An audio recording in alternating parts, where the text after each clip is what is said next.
अस्सलामुअलैकुम। उम्मीद करता हूँ आप लोग खैरियत से होंगे। आज काफ़ी दिन बाद जो है वो मौका लगा वीडियो बनाने का, क्योंकि काफ़ी दिन से एग्ज़ाम्स वगैरह इन सब चीज़ों में बिज़ी था। रमज़ान भी आ गया था, उससे पहले बस एक वीडियो डाली हुई थी। तो आज मौका लगा तो मैंने सोचा कि इस बहुत ही इम्पोर्टेंट टॉपिक पर, जिसको आप टाइटल से ही पहचान गए होंगे, कि इसराइल और फ़लस्तीन का जो मामला चल रहा है और इस हवाले से जो है हमारे करने के काम क्या है, हमारे हिस्से में कौन से काम हैं जो हमें करने चाहिए। तो इस वीडियो में जो है वो मैं डिस्कस करूँगा। इंशाल्लाह सबको इससे फ़ायदा होगा। तो इस वक्त जो है वीडियो का आगाज़ मैं करना चाहूँगा कि जो हम लोग के फ़लस्तीन में जो तबाही मची है, जो वहाँ पर जितनी जो है शहादतें हुई हैं, तो उसके जो स्टैटिस्टिक्स वगैरह हमें मिले हैं, वो तो मैं उसी से ही इस वीडियो का आगाज़ करना चाहूँगा, ताकि हमें पता चले कि हालात वहाँ पे कितने ख़राब हैं। तो सबसे पहले तो स्टैटिस्टिक्स जो मैं आपके सामने रखने वाला हूँ, ये अल जज़ीरा की तरफ से हैं, जो कि एक मशहूर चैनल है, इंटरनेशनल चैनल है।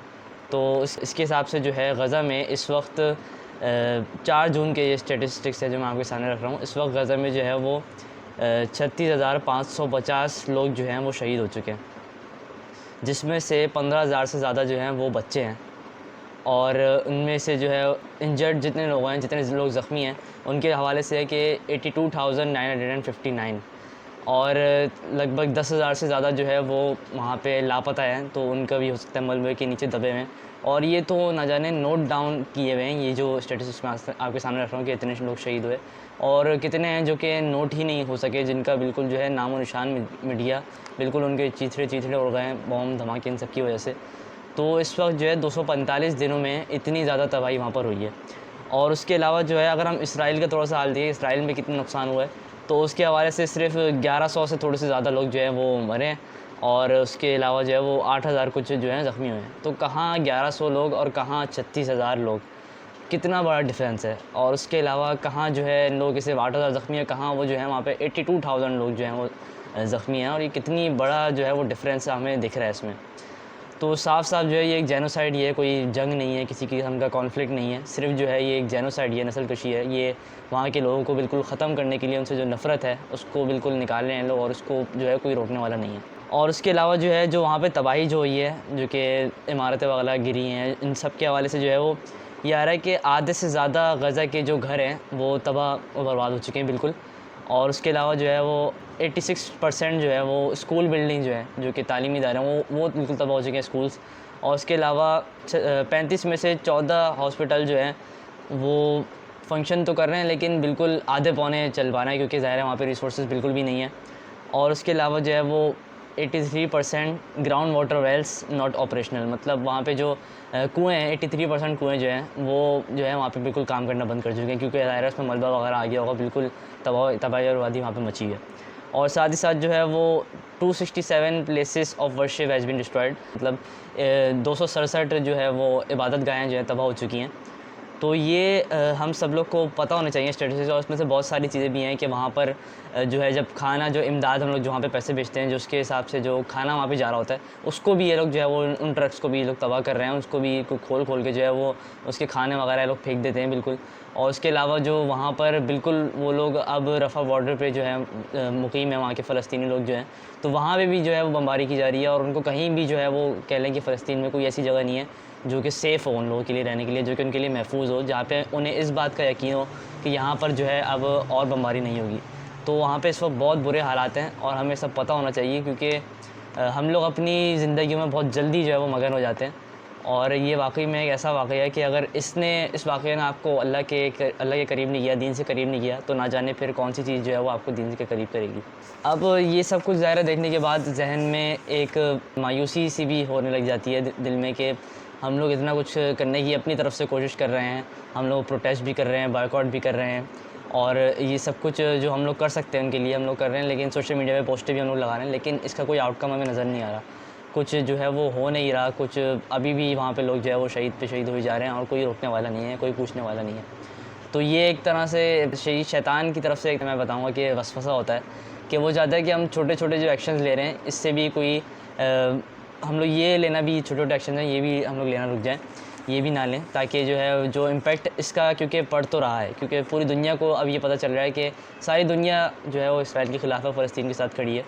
और उसके अलावा जो है जो बायकॉट करने के जो है उनको नुकसानात जो है कंपनीज़ को हो रहे हैं, आपको ये पता होना चाहिए। अगर कहीं स्टैटिस्टिक्स मुझे मिले, मैंने वो निकाले नहीं फ़िलहाल, तो वो मैं लगा दूँगा स्क्रीनशॉट्स उसके, या फिर कोई लिंक वगैरह दे दूँगा। तो उससे भी जो है वो नुकसानात उनको हो रहे हैं बाकायदगी से।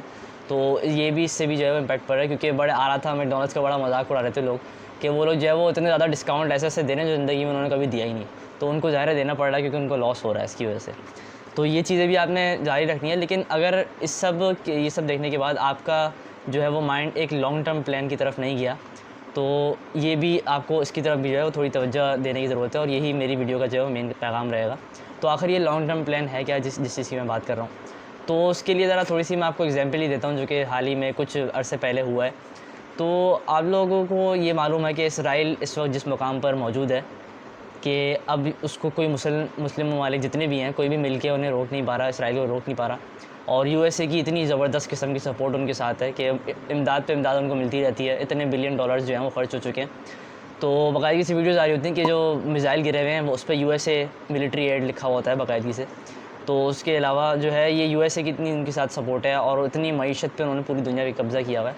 तो आखिर ये जो है वो कुछ चंद महीनों में या चंद सालों में ये लोग यहाँ पर नहीं पहुँचे। इन्होंने काफ़ी मेहनत इसमें लगाई है ठीक ठाक। और इसराइल जो है वो हमारे सामने ही आता है हिस्ट्री में कि 1948 में वजूद में आया, लेकिन असल में इसको बनाने के लिए मेहनत बहुत ज़्यादा की गई है। इसके पीछे जो है वो थियोडोर हर्ज़ल नामी एक शख्सियत है जिसका बहुत बड़ा हाथ है, जो कि सयूनियत यानी ज़ियोनिज़्म का जो है वो फाउंडर भी है, ज़ियोनिज़्म का। तो उसी ने जो है वो इसराइल की बुनियाद रखी थी कि वो एक यहाँ पर इंडिपेंडेंट स्टेट बनाएंगे फ़लस्तीन के ऊपर, उसको कब्ज़ा करके। तो उसी ने इसकी बुनियाद रखी थी, और साथ ही साथ इसने उस दौर में ही जद्दोजहद शुरू कर दी थी इसकी। हालांकि जब इसराइल जब वजूद में आया तो ये मर चुका था, लेकिन इसका विज़न जो है वो पूरा हुआ। और हुआ कुछ यूँ था कि सबसे पहले इसने सुल्तान अब्दुल हमीद को जो है वो ख़त लिखा था, जो कि उस वक्त लगभग 1800 के आखिर में जो है वो सुल्तान उस वक्त थे वो। और उनको उसने ख़त लिखा था, जिसमें बाकायदगी से इसने जो है वो इस बात का उनको पेशकश की थी कि हम आपको बहुत ज़्यादा जो है वो माली आपको इमदाद करेंगे, ताकि आप कर्ज़े अपने उतार सकें। उस वक्त सल्तनत उस्मानिया पे जो है बहुत कर्ज़ा था। तो उस हिसाब से जो है ये उन्होंने ख़त भी थियोडोर हर्ज़ल ने जो है वो सुल्तान अब्दुल हमीद को ख़त लिखा था, जो कि मैं आपके सामने पढ़ के भी दिखाया। तो मेरे पास किताब है, उसमें लिखा हुआ था। ये किताब है बड़ी ज़बरदस्त किस्म की, मसला फ़लस्तीन। अगर कोई पढ़ना चाहे तो जो है उसको ज़रूर ख़रीदे। इसमें काफ़ी डिटेल से जो है इसमें लिखी हुई इसकी इन्फॉर्मेशन, तो मैं यही आपके सामने रखूँगा। तो इसमें जो है वो बिल्कुल एंड में इससे ख़त था हर्ज़ल का ख़त सुल्तान अब्दुल हमीद के नाम। तो इसने जो है वो हर्ज़ल ने ज़ाहिर फर्स्ट पर्सन में ख़त लिखा था, तो मैं आपके सामने पढ़ता हूँ। हर्ज़ल ये कह रहा है इस ख़त में कि हमारी जमात आपको 2 करोड़ पाउंड देना चाहती है। 2 करोड़ पाउंड, जो कि एक बहुत ही बड़ी रकम है। इस रकम की शक्ल टैक्स होगी, जिसे फ़लस्तीन में आबाद होने वाले यहूदी आपकी खिदमत में पेश करेंगे। हमारी जमात की जानिब से पहले साल आपकी खिदमत में 1 लाख पाउंड अदा किया जाएगा। इस रकम में हर साल 10 लाख पाउंड का इजाफ़ा किया जाएगा। टैक्स में तदरीजी इजाफ़ा फ़लस्तीन में यहूदियों की तदरीजी हिजरत पर मुनहसर होगा। जहाँ तक तफसीली लाया अमल का ताल्लुक़ है, तो इसे क़ुस्तुनतुनिया में होने वाली मीटिंग में तय किया जाएगा। कुछ मीटिंग वगैरह की इसमें बात हो रही है। उसके अलावा इस टैक्स के एवज़, मतलब जो हम आपको टैक्स अदा करेंगे, इसके बदले आप जो है इस टैक्स के एवज़ यहूदियों को फ़लस्तीन की जानिब हिजरत करने की ना सिर्फ इजाज़त देंगे, बल्कि तमाम मुमकिन ज़राए और वसाइल का इस्तेमाल करते हुए यहूदियों को उसकी तरग़ीब भी देंगे। आपकी जानिब से यहूदियों को फ़लस्तीन के दस्तूर और हुकूमत में ख़ुद मुख्तारी भी अता की जाएगी, जिसकी बैनुल-अक़वामी कानून में ज़मानत दी गई है। उसके बाद जो है इसमें ख़त और भी है, लेकिन ज़ाहिर है पूरा तो मैं पढ़ूँगा नहीं, थोड़ा सा ही और रह गया है। लेकिन इसमें जो मेन पॉइंट मैं आपको दिखाना चाह रहा हूँ कि इतनी बड़ी जो है वो माली पेशकश, उस वक्त भी यहूदी इतने फ़ाइनेंशियली स्ट्रॉन्ग थे। ये आपके सामने ये बात जो है वो ज़हन में रहनी चाहिए कि उसने जो है वो 2 करोड़ पाउंड की जो है वो उनको पेशकश की सुल्तान अब्दुल हमीद को, ताकि पूरी सल्तनत उस्मानिया का कर्ज़ा उतार सके। लेकिन बड़ा मशहूर भी है जो सुल्तान हमीद का ड्रामा भी आया था, जिसमें ये सीन उन्होंने दिखाया हुआ है। तो सुल्तान अब्दुल हमीद को ने जो है वो उसको निकाल दिया था, और उसको मना कर दिया था कि हम तुम्हें एक टुकड़ा भी जो है इस सरज़मीन का नहीं देंगे। तो ये तो खैर बात हो गई इसकी थियोडोर हर्ज़ल की। तो आप ये देखें इसका विज़न कितना बड़ा था। इसने इतना लंबा जो है वो प्लानिंग की, तब जाके फ़लस्तीन के ऊपर उन्होंने कब्ज़ा किया, और ये लोग आहिस्ता आहिस्ता जो है वजूद में आए। और उससे पहले ही ये लोग फ़ाइनेंशियली कितने ज़्यादा स्ट्रॉन्ग थे, जिसकी वजह से जो है ये इस तरह की पेशकश भी आराम से उनको कर सके। और उसने जो है ये लेटर ऑफ़ कोर्स रिजेक्ट हो गया था, जैसे मैंने बताया। तो इसके बाद जो है इसने कोई जद्दोजहद में रोकी नहीं, इसने जारी रखा, और इसका विज़न जो है आगे चलता गया। और आज ये लोग इतने बड़े मुकाम पे खड़े हुए हैं कि इन्हें कोई जो है वो हिला नहीं सकता। तो इस जो है पूरी बात का जो है ख़ुलासा यही है कि आप लोग भी जो है इस लॉन्ग टर्म प्लानिंग की तरफ जो है थोड़ा सोचना शुरू करें कि किस तरह आखिर हम लोग जो है वो एक दोबारा से ताकतवर मुस्लिम रियासत ख़ुद को बना सकते हैं। तो अगर हम लोग अपनी हिस्ट्री में भी देखें तो हमारे पास बड़े बड़े लीडर्स आए हैं, तो वो कोई आसमान से नाजिल नहीं होते थे, वो हम लोगों में से ही उठ के आते थे। तो इसलिए हमें इस वक्त अपनी जनरेशन पे मेहनत करने की ज़रूरत है, क्योंकि हम लोग इस वक्त जो है बहुत बड़े फितने में जो है वो प्रैक्टिसिंग मुस्लिम भी इस चीज़ में मुब्तला हैं कि बस मादा परस्ती में लगे हुए हैं कि बस कमाओ कमाओ कमाओ, खाओ पियो, शादी करो और बस बच्चे वगैरह हों, उसके बाद फिर मर जाएँ और कुछ नहीं, बस 2-4 नमाज़ें पढ़ लीं और जो है वो हज उम्रे कर लिए। तो ये इस चीज़ से, इस सर्कल से बाहर निकल के ज़रा एक इस्लाम का जो है वो तसव्वुर जो है वो ये है कि इस्लाम दूसरे दीन पर गालिब होने के लिए आया है। और हम लोग जो है वो सारी ज़िंदगी ये देख कर चले जाते हैं कि इस्लाम जो है वो दूसरे दीन के मगलूब है और इस्लाम जो है वो बिल्कुल ठोकरें खा रहा है जो मुसलमान हैं, और उससे जो है वो गालिब करने के लिए कोई मेहनत ना करें। तो ये अल्लाह और उसके रसूल सल्लल्लाहु अलैहि वसल्लम के साथ कितनी बड़ी जो है ख़यानत जो है जो हम लोग कर रहे हैं। तो इसलिए इस वक्त बहुत ज़्यादा ज़रूरी है कि हम लोग इस पूरे सर्कल से ज़रा बाहर आएँ, मादा परस्ती का भूत जो हम लोग के ऊपर सवार है इससे बाहर निकलें और ख़ुद को जो है वो एजुकेट करें, अपनी जो है जनरेशन के दिमाग में डालें कि आपने बड़े होके सिर्फ डॉक्टर इंजीनियर नहीं बनना, आपने जो है वो मुसलमानों का लीडर बनना है बड़े होके। आपने एक अच्छा मुसलमान बनना है, दूसरों को जो है वो प्रॉपर तरीके से जो है वो कहते हैं कि गाइड करना है। और जैसे बड़े बड़े लीडर्स हमारे रह चुके हैं, तो हमने अपने बच्चों को उनकी कहानियाँ भी सुनाएं कि खालिद बिन वलीद किस तरह के थे, बड़े बड़े हीरोज़ हमारे पास गुजरे हैं। उसके बाद मोहम्मद बिन कासिम और बहुत सारे मुस्लिम हीरोज़ हैं हमारे पास जो कि गुजर चुके हैं, जिनकी कहानियाँ हमें अपने बच्चों को सुनानी चाहिए और अपने बच्चों के जहनों में ये बात डालनी चाहिए कि राज़िक तो ज़ाहिर अल्लाह ही है। अब उसकी ज़ाहिर है कुछ मेहनत तो हमें करनी है, लेकिन ऐसा ही नहीं कि अपनी ज़िंदगी ही पूरी इस पे डेडिकेट कर दी जाए।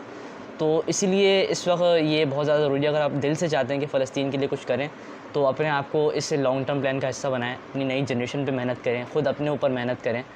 तो मैं उम्मीद करता हूँ कि इस वीडियो का जो पैगाम है आपको समझ आया होगा। और अगर वाकई में, जैसे मैंने पहले कहा था, कि अगर इस जो हालात ने फ़लस्तीन के साथ जो हो रहा है इसने आपको अल्लाह के करीब नहीं किया, तो ना जाने कौन सी चीज़ करेगी, क्योंकि ये वाकई में उनके ऊपर तो आजमाइश है ही है, लेकिन हम लोग के ऊपर इससे भी बड़ी आजमाइश है। क्योंकि क़यामत वाले दिन जब हम लोग हाज़िर होंगे अल्लाह के सामने, अगर उन्होंने फ़लस्तीनियों ने हमारे सामने वो हुज्जत तो ज़रूर कायम करेंगे। वो बोलेंगे कि हम लोग मर रहे थे और ये लोग अभी भी जो है वो दुनिया कमाने में लगे हुए थे, इनको बस जॉब्स चाहिए थी, इन लोग को बाहर सेटल होना था, इनको बस यही चाहिए था। तो इस वक्त आप क्या जवाब देंगे अल्लाह को और उसके रसूल सल्लल्लाहु अलैहि वसल्लम को? तो ये लम्हा फ़िक्रिया है हम लोग के लिए, हम लोगों को फ़िक्र करने की ज़रूरत है। हम लोग नहीं फ़िक्र करेंगे तो और कोई तो करेगा नहीं, ज़ाहिर सी बात है। तो अपनी जनरेशन पे मेहनत करें, अपने ऊपर मेहनत करें और बाकी जो है अल्लाह से जुड़ने की बहुत ज़्यादा कोशिश करें, और इंशाअल्लाह जो है ज़रूर हम लोग इस मसले से ज़रूर बाहर निकलेंगे। तो बस यही मेरा पैगाम था इस वीडियो का। अपना ख़्याल रखिएगा, फिर मुलाकात होगी अगली वीडियो में। अल्लाह हाफ़िज़।